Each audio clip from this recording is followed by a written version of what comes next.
Here comes my favorite part. Okay.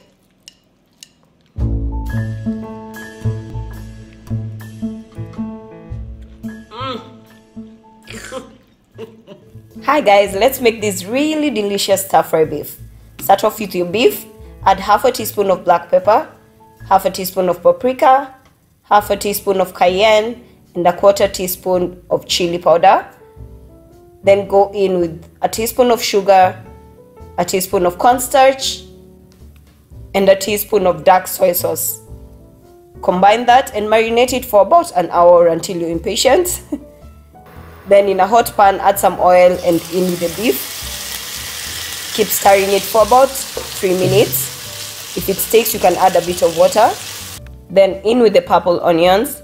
Saute that for about 1 to 2 minutes. Then add some red bell peppers, green bell peppers, and broccoli. A bit of water so it doesn't stick, and a quarter cup of red wine. Add some fresh coriander and green onions. Turn down the heat and cook it for about 5 minutes so as to allow the beef to meld with the flavors. Then serve it with some noodles. And there you have it, some easy, delicious stir-fry beef. Enjoy!